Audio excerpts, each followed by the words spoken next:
Test 6. You will hear a number of different recordings, and you will have to answer questions on what you hear. There will be time for you to read the instructions and questions, and you will have a chance to check your work. All the recordings will be played once only. The test is in 4 sections. At the end of the test, you will be given 10 minutes to transfer your answers to an answer sheet. Now turn to Section 1.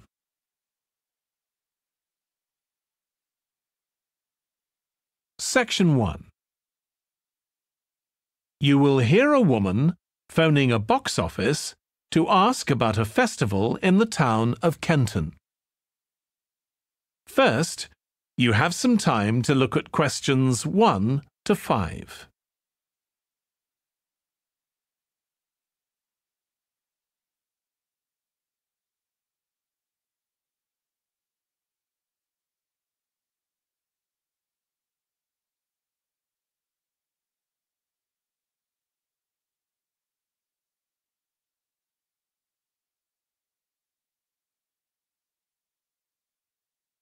You will see that there is an example that has been done for you. On this occasion only, the conversation relating to this will be played first. Good morning, Kenton Festival box office. How can I help you? Oh, good morning. I'm coming to Kenton for a few days' holiday next month, and a friend told me there's a festival. She gave me this number to find out about it. That's right. The festival begins on the 16th of May and goes on till the 19th. Oh, that's great. I'll be there from the 15th till the 19th. The festival starts on the 16th of May, so 16th has been written in the space. Now we shall begin. You should answer the questions as you listen because you will not hear the recording a second time. Listen carefully and answer questions 1 to 5. Good morning, Kenton Festival box office. How can I help you? Oh, good morning. I'm coming to Kenton for a few days' holiday next month, and a friend told me there's a festival. She gave me this number to find out about it. That's right. The festival begins on the 16th of May and goes on till the 19th. Oh, that's great. I'll be there from the 15th till the 19th. So, could you tell me the programme, please? Well, on the first day, there's the opening ceremony in the town centre. People start gathering around 2 o'clock to get a good place to see from. And the events will start at 2:45 and finish about 5:30. OK, thanks. I'll make sure I get there early to get a good spot. The festival will be officially opened by the mayor. He'll just speak for a few minutes, welcoming everyone to the festival. All the town councillors will be there, and, of course, lots of other people. Right. Then there'll be a performance by a band. Most years we have a children's choir, but this year the local army cadets offered to perform, and they're very good. Uh-huh. After that, a community group from the town will perform a play they've written themselves, just a short one. It's about Helen Tungate. I don't know if you've heard of her. I certainly have. She was a scientist years ago. That's right. She was born in Kenton exactly 100 years ago, so we're celebrating her centenary. I'm a biologist, so I've always been interested in her. I didn't realise she came from Kenton. Yes. Well, all that will take place in the afternoon, and later, as the sun sets, there'll be a firework display. You should go to the park to watch, as you'll get the best view from there. And the display takes place on the opposite side of the river. It's always one of the most popular events in the festival. Sounds great. Before you hear the rest of the conversation, you have some time to look at questions 6 to 10.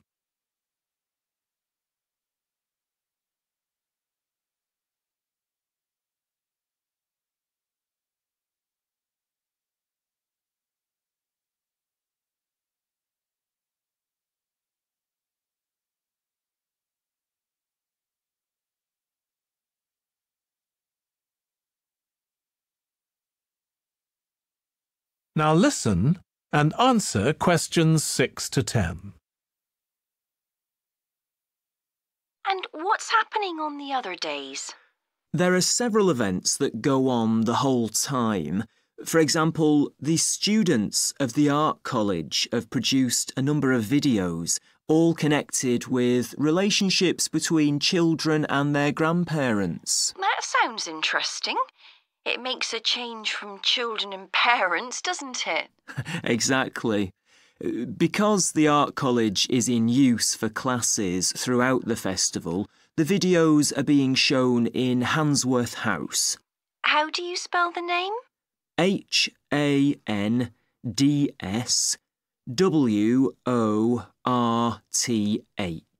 Handsworth House. It's close to the town hall. Right. Now, let me see, what else can I tell you about? Are there any displays of ballet dancing? I'm particularly interested in that as I do it as a hobby.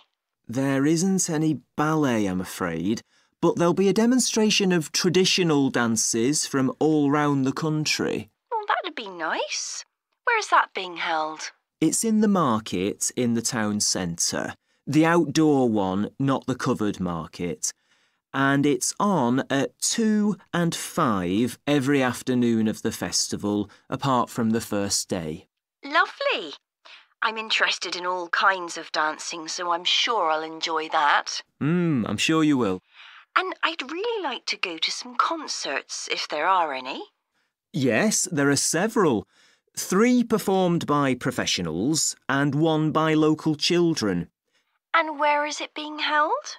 It's in the library, which is in Park Street, on the 18th at 6:30 in the evening. I presume I'll need tickets for that. Yes, you can book online, or you can buy them when you arrive in Kenton, either at the festival box office or from any shops displaying our logo in the windows. Well, I think that'll keep me busy for the whole of my stay in Kenton. Thank you so much for all your help. You're welcome. I hope you enjoy your stay. Thank you. Goodbye. That is the end of section 1. You now have half a minute to check your answers.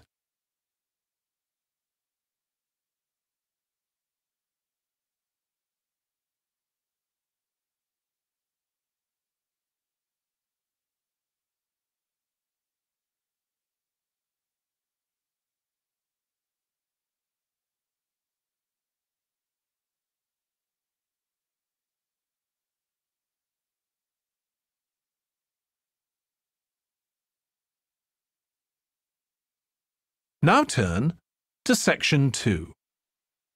Section 2. You will hear a man talking to a group of people about a tour of theatres in the city of Munich in Germany that he has arranged for them. First, you have some time to look at questions 11 to 15.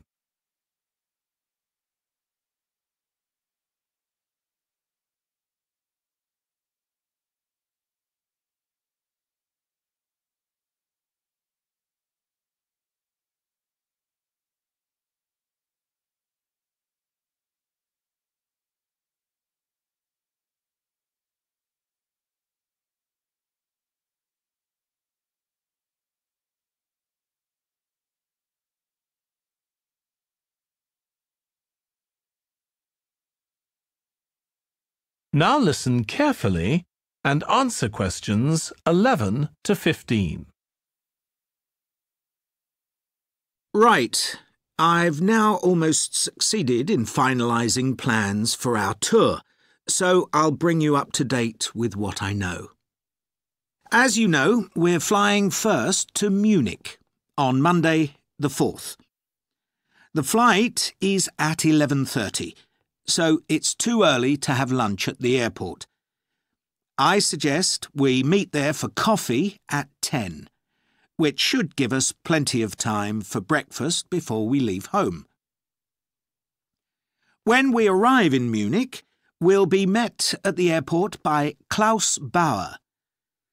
Klaus works for a tour operator, and he'll look after us for the time we'll be in Germany.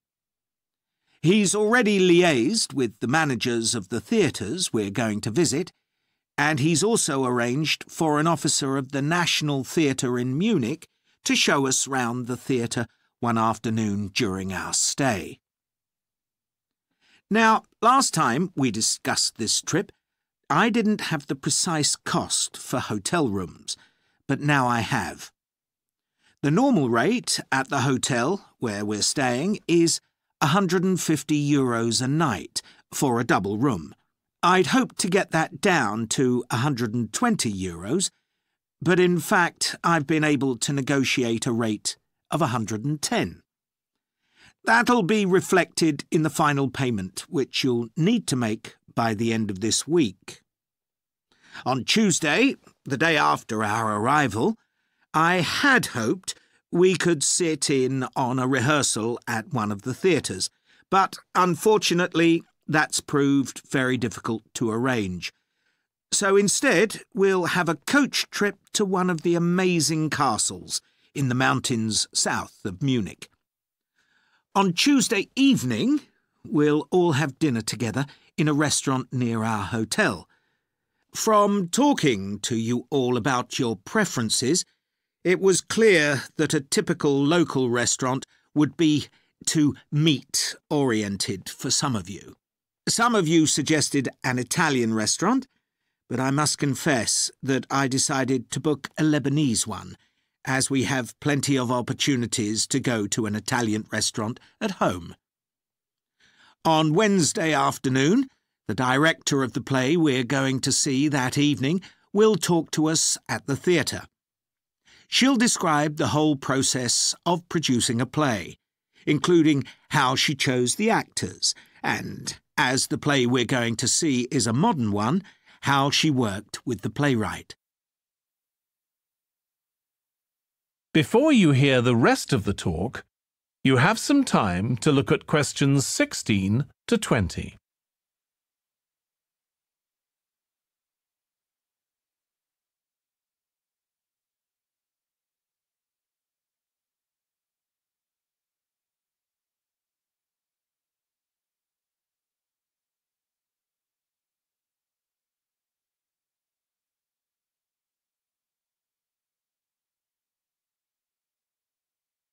Now listen and answer questions 16 to 20. Right. Now I'd just like to make a few points about the plays we're going to see, partly because it might influence your choice of clothes to take with you. The play we're seeing on Wednesday evening is a modern one, and we're going to the premiere, so it'll be quite a dressy occasion, though of course you don't have to dress formally. I gather it's rather a multimedia production, with amazing lighting effects and a soundtrack of electronic music, though unfortunately the playwright is ill and is unlikely to be able to attend. On Thursday, we're seeing a play that was first performed last year, when it was commissioned to mark 100 years since the birth in the town of a well-known scientist. We're going to see a revival of that production, which aroused a lot of interest. Friday's play will really make you think hard about what clothes to pack, as it'll be in the garden of a palace.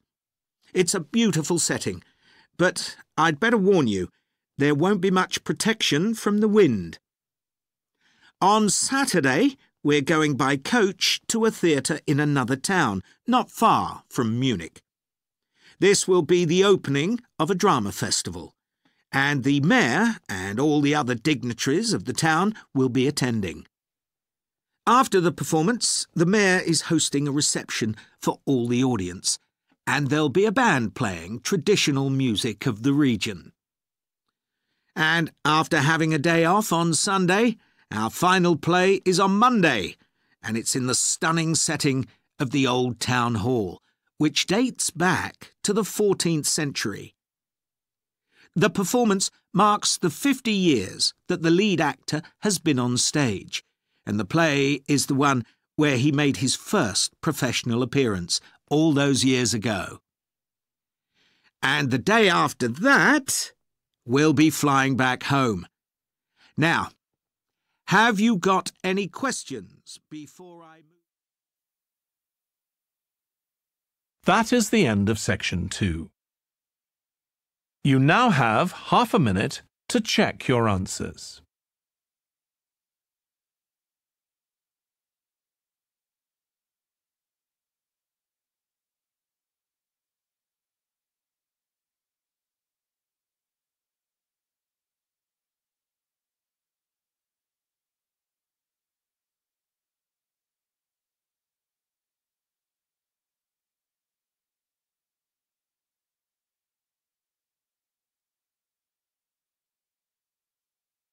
Now turn to Section 3. Section 3. You will hear James, who is in the Scandinavian Studies department at his university, talking to his tutor, Beth. First, you have some time to look at questions 21 to 25.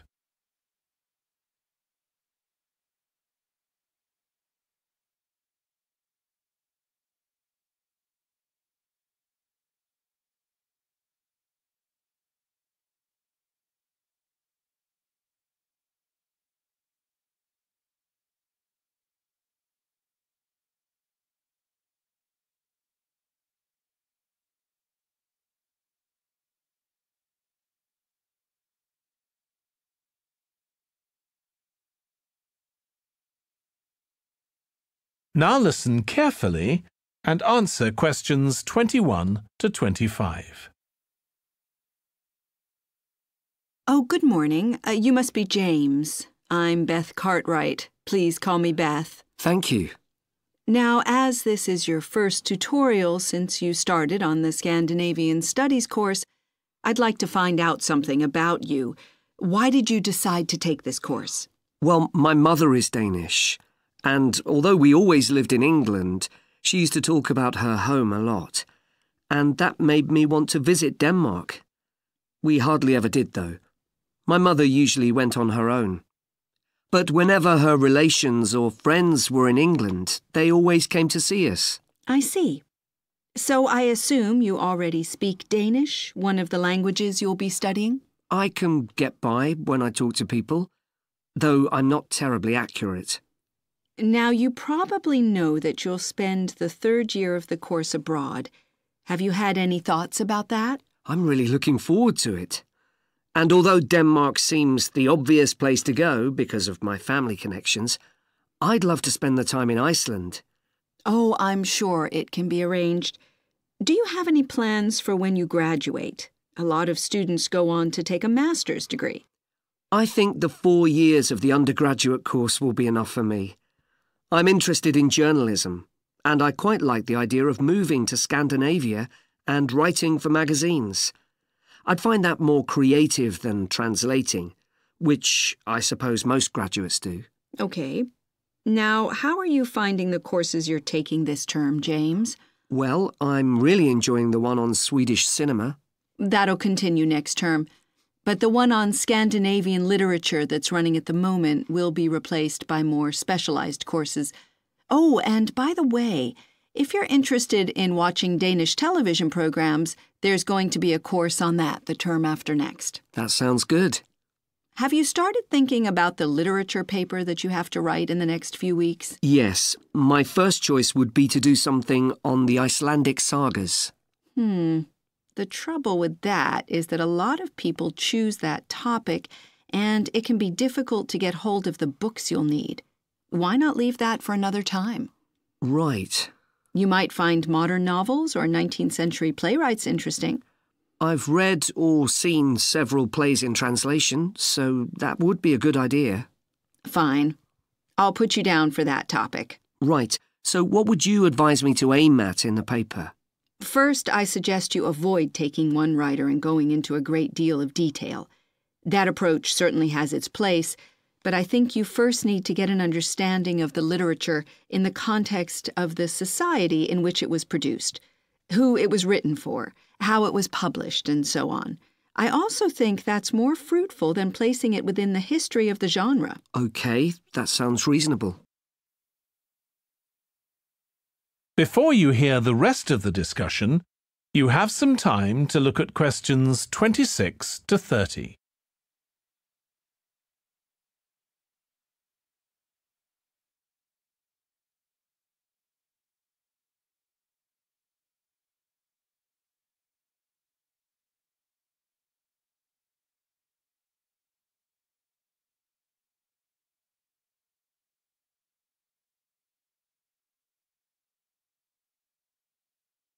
Now listen and answer questions 26 to 30. Could I ask for some advice about writing the paper I'm working on about the Vikings? I have to do that this week, and I'm a bit stuck. Of course. Have you decided yet what to write about? No, I haven't. There's so much that seems interesting. Viking settlement in other countries, trade, mythology. Well, what I suggest is that you read an assignment a student wrote last year, which is kept in the library. It's short and well-focused, and I'm sure you'll find it helpful. I'll give you the details in a moment. Textbooks usually cover so many topics, it can be very difficult to choose just one. OK. I've got a DVD of the film about the Vikings that came out earlier this year. Should I watch that again? If it's the one I am thinking of, I'd ignore it. It's more fantasy than reality. But I've got a recording of a documentary that you should watch. It makes some interesting and provocative points, which I think will help you to focus your topic. Right. So then, should I work out an outline? Yes, just headings for different sections at this stage. And then you should start looking for suitable articles and books to draw on, and take notes which you organize according to those headings. I see. Then put short phrases and sentences as bullet points under each heading. Make sure that this skeleton makes sense and flows properly before writing up the paper in full. OK. Thanks, that's very helpful. That is the end of section 3. You now have half a minute to check your answers.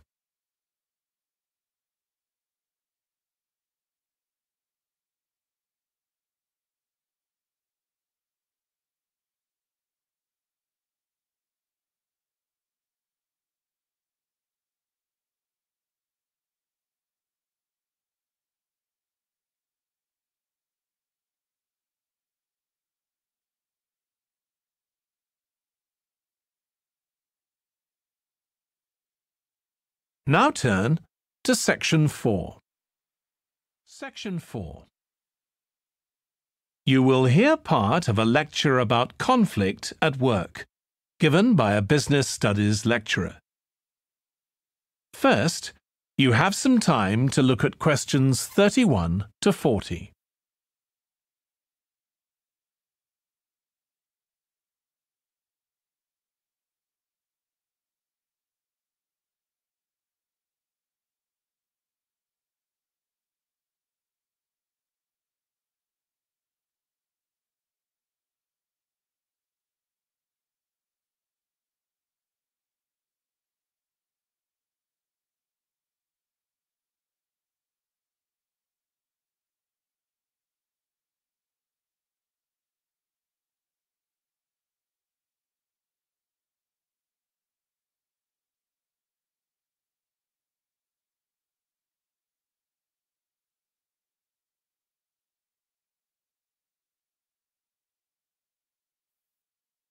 Now listen carefully and answer questions 31 to 40. Over the years, attitudes towards workers have changed considerably. After all, there was a time when workers had no rights at all and laboured in appalling conditions. Conditions have improved a lot, but conflict in the workplace is still common, and human resources managers nowadays need to be able to deal with it when necessary. What is conflict in the workplace? Definitions vary, but I'm taking it to refer to a whole range of behaviours that the victim finds unacceptable, from minor, harmless arguments to, at the opposite extreme, physical violence. Much of this is covered by the term bullying, by which I mean one or more people behaving abusively or aggressively against another who is in a weaker position. Although all behaviour like this is a form of conflict, not all conflict can be described in these terms. As with all human behaviour, there are numerous reasons for it, but often it's caused by someone who feels the need to show their superiority over someone else in order to feel that they aren't at the lowest level in a hierarchy or a group of people. In some cases, one person simply dislikes the other on the basis that the personality of one is in some way incompatible with that of the other person. A general habit of optimism in one person could make them intolerant of a colleague who's constantly pessimistic. Not that that justifies treating them badly, of course. Some conflicts arise when people are more interested in promoting themselves and their team than in the company as a whole. These conflicts are called structural and could come about, for example, when a sales team believe they are the only people in the business who do any useful work and look down on behind-the-scenes administrators. Conflict obviously affects the individuals concerned. The situation is likely to be very stressful for victims, resulting in their absence from work, possibly for months. For the company, if no effort is made to deal with conflict, it can spiral out of control and even lead to the breakdown of the business.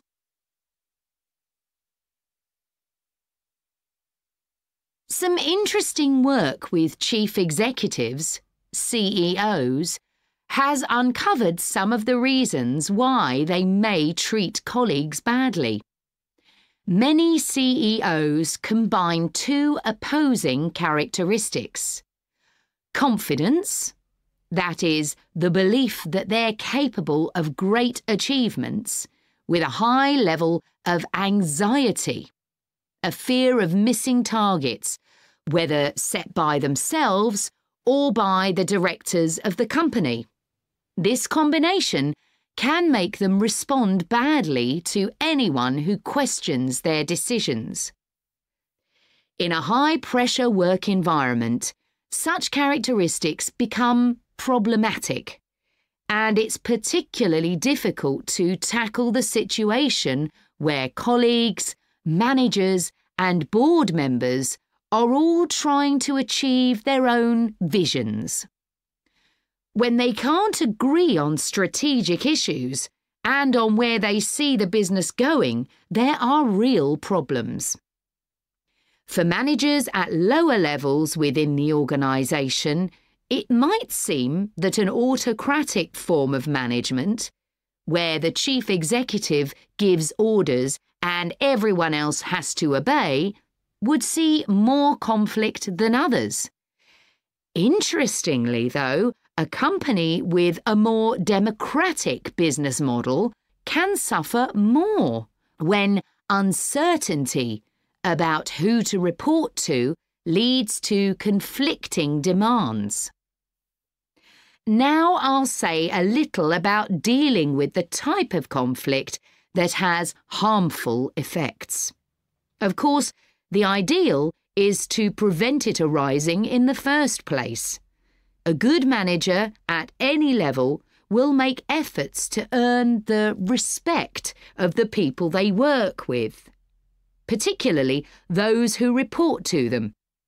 That will involve politeness in all communications and treating them as equals who happen to have a different role within the organisation. Sometimes, of course, conflict does occur and can get out of hand.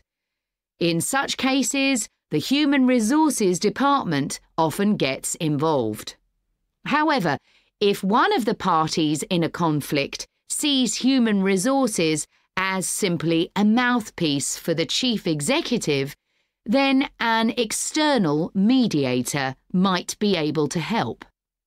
By talking to both sides and trying to find the truth of what's been happening, they can build a clear picture of the situation and give feedback that both sides will accept, precisely because they're independent. That is the end of section 4. You now have half a minute to check your answers.